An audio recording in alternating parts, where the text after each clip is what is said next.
Hello students, this is Suryakant and welcome to Rapid academy.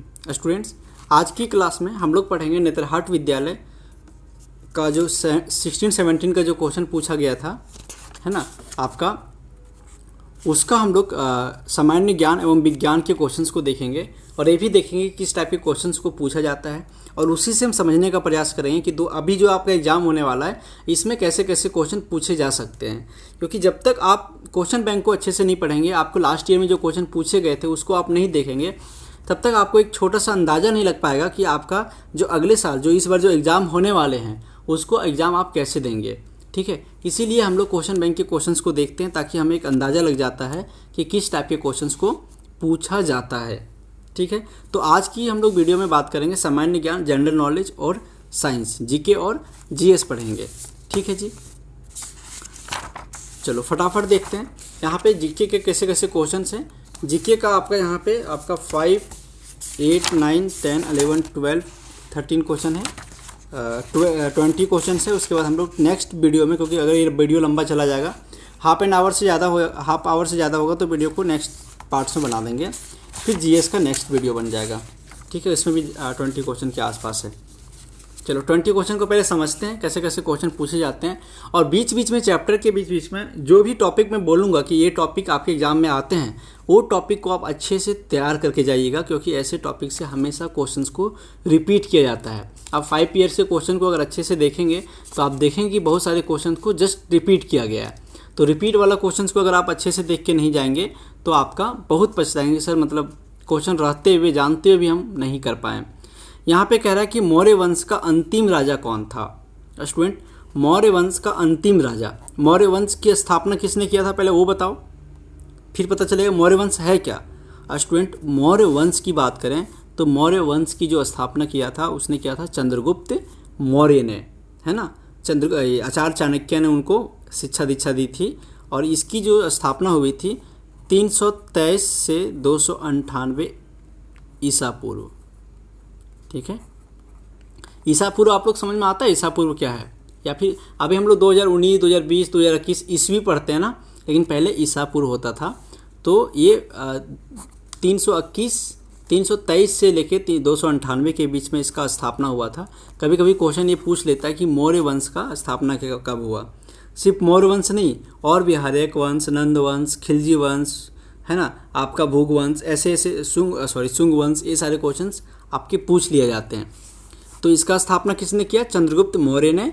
Chandragupta Maurya के बाद उसका बेटा बिंदुसार उसके गद्दी पे बैठा था, और बिंदुसार के बाद सम्राट अशोक, जिसकी स्टोरी आप पढ़े होंगे, है ना। सम्राट अशोक बहुत बड़े, मतलब बहुत ज़्यादा, मतलब ये बने। तो चंद्रगुप्त मौर्य नहीं होगा अंतिम राजा, अशोक भी नहीं होगा, क्योंकि चंद्रगुप्त मौर्य के बाद कौन आए थे?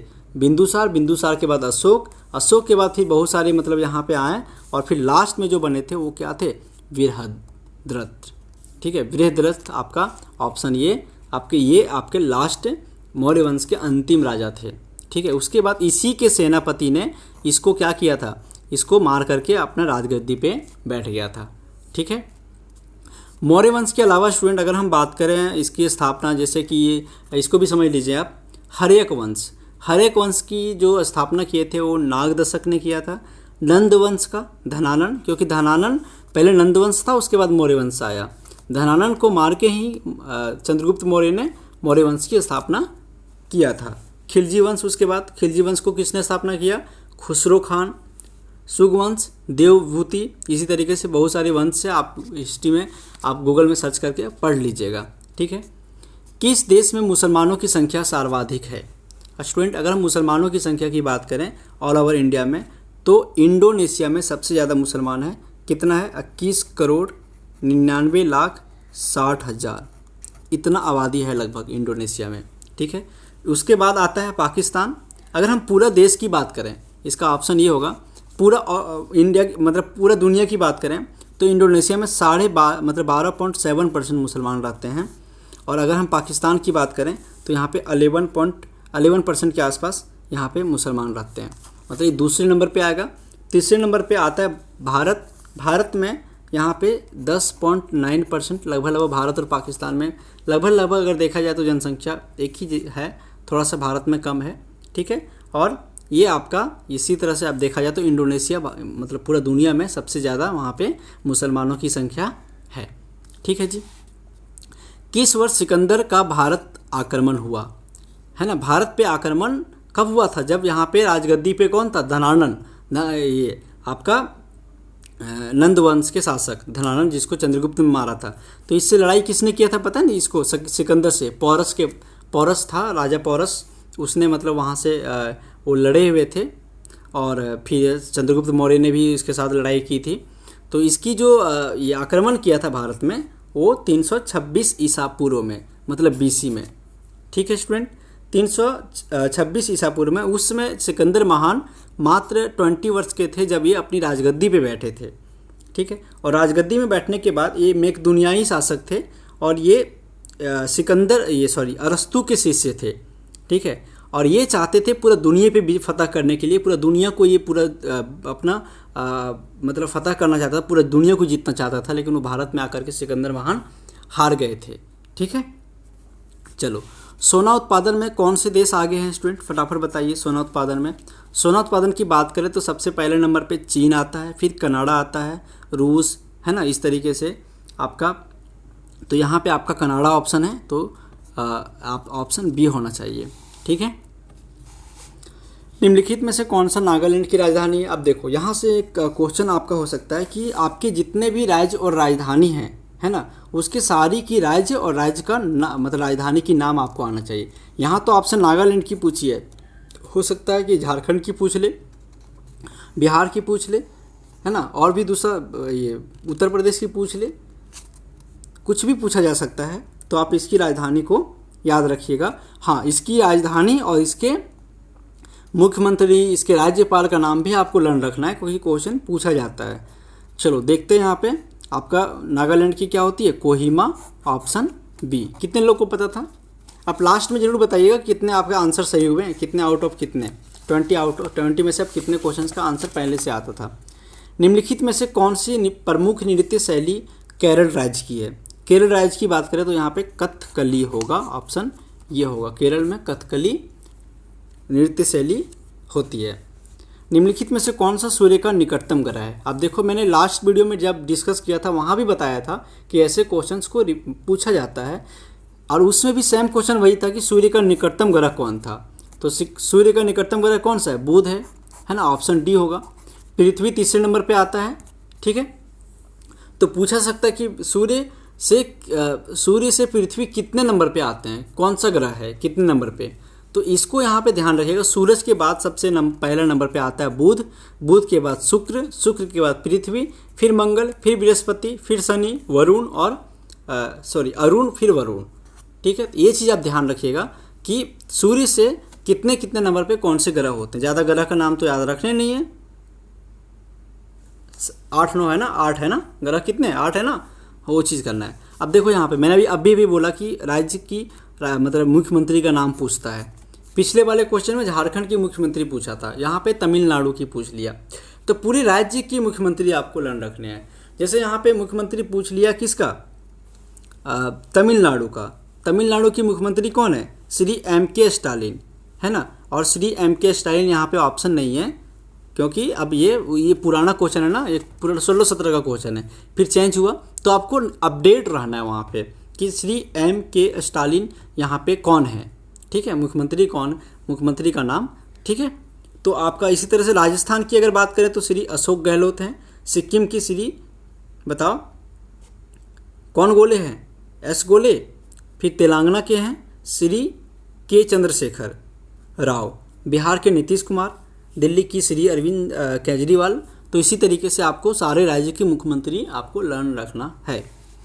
भारत की पुरानी सभ्यता कौन है, हड़प्पा की सभ्यता, ऑप्शन यहाँ पे डी होगा। ठीक है जी, आगे बढ़ें। फिर कह रहा है कि निम्नलिखित में से किसे जापान की मैनचेस्टर कहा जाता है। स्टूडेंट, जापान की मैनचेस्टर किसको बोला जाता है, ओसाका को। ठीक है, ओसाका को जापान की मैनचेस्टर बोला जाता है। लेकिन भारत की मैनचेस्टर अगर आ जाए तो यहाँ पे अहमदाबाद होगा। लेकिन यहाँ पे लिखा हुआ नहीं है कि निम्नलिखित में से भारत का मैनचेस्टर कौन है। यहाँ क्वेश्चन देखो कितना कन्फ्यूजन है, इसने सिर्फ जापान का मैनचेस्टर बोला है, तो जापान का मानचेस्टर ओसाका होगा, लेकिन भारत का मानचेस्टर अगर लिखा होता यहाँ पे तो यह अहमदाबाद होता। तो यहाँ पे इसका आंसर ओसाका होगा। ठीक है जी। क्वेश्चन नंबर 11 पे आते हैं और देखो यहाँ पे झारखंड के राज्यपाल पूछ लिए। मतलब एक क्वेश्चन आपके राज्यपाल से और एक क्वेश्चन मुख्यमंत्री से 100% आता है। तो झारखंड के राज्यपाल जो हैं उनका नाम क्या है बताइए। झारखंड के राज्यपाल का नाम अभी जो फिलहाल जो बने हैं वो श्री रमेश बैस। कब बने हैं, अगर ये भी पूछ लें कब इनका मतलब ये हुआ, तो 7 जुलाई 2021 को। भारत में उच्च न्यायालय की संख्या कितनी है? टोटल भारत की अगर उच्च न्यायालय की संख्या की बात करें तो टोटल 25 है। भारत संविधान को कब अंगीकार किया गया था? देखो कन्फ्यूजन बहुत है। भारत संविधान को कब लागू किया गया था ये नहीं लिखा हुआ है ना। भारत संविधान सभा जो संविधान सभा थी हमारी, उसने भारत के संविधान को कितने दिन में बनाया था? 2 वर्ष 11 माह और 18 दिन बना करके 26 नवंबर 1949 को पूरा करके राष्ट्र को समर्पित कर दिया। इसने बन गया, लो भाई संविधान सभा ने बना लिया, बोले लो भारत अब आप अपनी संविधान को रखो। कब? 26 नवंबर 1949 ये एडॉप्ट किया गया था इसी डेट में। लेकिन ये पूछता कि भारत के संविधान कब लागू हुआ, तब होता 26 जनवरी 1950। तो ये दोनों क्वेश्चन में थोड़ी सी कन्फ्यूजन होती है। आप अगर 26 जनवरी 1950 को लर्न करके गए हैं तो बोले सर ये तो हमने लिख के आ गया, लेकिन क्वेश्चन को आपने अच्छे से पढ़ा नहीं। क्या था कि अंगीकार किया गया, एडॉप्टेड किया गया। तो यहाँ पे लागू नहीं लिखा है, लागू होता तो आपका ये आंसर होता, लेकिन लागू यहाँ पे नहीं है, एडॉप्ट की बात है। तो 26 नवंबर 1949 होगा। ठीक है, मतलब 26 जनवरी 1950 को अमल में लाया गया था। यहाँ पे अमल होता, अमल किया गया, तब ये आंसर आपका होता। किस आम्योत्तर, किस मेरिडियन की बात हो रही है? अंतर्राष्ट्रीय तिथि रेखा निर्धारित किया गया। Which meridian has been determined as the international date line. किसको माना गया था? 180 डिग्री पे क्या था? Longitude north south line. इसको अंतर्राष्ट्रीय तिथि रेखा इंटरनेशनल डेट लाइन घोषित किया गया था। ठीक है। गुप्त काल का सबसे महान साहित्यकार कौन था? देखो स्टूडेंट बहुत इंपॉर्टेंट क्वेश्चन है, यहाँ पे क्वेश्चन घुमाता है। गुप्त काल का सबसे महान साहित्यकार कौन थे? कालिदास। ये पूछ लेते हैं कभी कभी, रामायण के रचयिता कौन थे, महाभारत के रचयिता कौन थे, या फिर कालिदास है। कालिदास एक कवि भी थे और एक नाटककार भी थे, ध्यान रखना। और इसने 4 काव्य लिखा था, 4 काव्य। ऐसा आपको आंसर में नहीं लिखना, मैं बता समझा रहा हूँ बस। 4 काव्य का क्या नाम था आपका? ऋसंहार, मेघदूत, कुमार संभव, रघुवंश, है ना। ऐसे भी क्वेश्चन पूछ सकता है कि ऋसंहार को किसने लिखा था? तो कालिदास होगा यहाँ पे। मेघदूत को किसने लिखा था? कालिदास होगा। इसी तरीके से इसने नाटक भी लिखे थे, 3 नाटक लिखे थे, नाटककार भी थे ना ये। इसने मालविग्रामित्रम और ये विक्रमोर्वशीय करके एक बुक था, एक अभिज्ञान शकुंतलम करके एक बुक था, ये नाटक बुक था। उसने ये 3 नाटक लिखे थे। ठीक है। अब देखो यहाँ पे नेक्स्ट क्वेश्चन पे आते हैं। डेविस कप किस खेल से जुड़ा हुआ है? डेविस कप 2 कप होता है। देखो डेविस कप एक होता है पुरुष, एक होता है महिला। तो डेविस कप अगर हम क्या बात करें, पुरुष की बात करें, तो ये पुरुष टेनिस से जुड़ा हुआ है ना। अच्छा डेविस कप पूछा है ना। हाँ, डेविस कप जो है वो ये टेनिस कप पुरुष के लिए जुड़ा हुआ है। और अगर यही बात होती है अगर महिला के लिए हम बात करते तो डेविस कप नहीं, वहाँ पे होता फेड कप। फेड कप पूछ लेता तो इसका भी आंसर टेनिस ही होता, लेकिन यहाँ पे महिला के लिए है जो कि फेड कप नाम लिखा था। अब देखो इंडिया में कुछ कुछ खेल हैं, जैसे संतोष ट्रॉफी फुटबॉल के लिए, फुटबॉल खेल से जुड़ा हुआ है, और रणजी ट्रॉफी आपका क्रिकेट से जुड़ा हुआ है। तो ये सारे बहुत सारे गेम होते हैं, उसका आंसर आप क्वेश्चंस को देख के जाना, क्योंकि गेम के भी क्वेश्चंस पूछ लिए जाते हैं। ठीक है। In which district of Jharkhand Betla National Park. Betla National Park कहाँ पे है? लो, आप जिस स्कूल में जहाँ एडमिशन लेने जा रहे हैं उसी डिस्ट्रिक्ट में है। कहाँ पे? लातेहार में। झारखंड के लातेहार डिस्ट्रिक्ट में आपका यहाँ जिले में पूछा है, तो बेतला नेशनल पार्क वहाँ पे स्थित है। अब ये तो सपना नहीं देख रहे हैं आपकी सर वहाँ जाएंगे तो अभी नेशनल पार्क भी घूमने के लिए जाएंगे। हाँ, एडमिशन हो जाए पहले। ठीक है, भारत का पीट्सबर्ग किस कहा जाता है?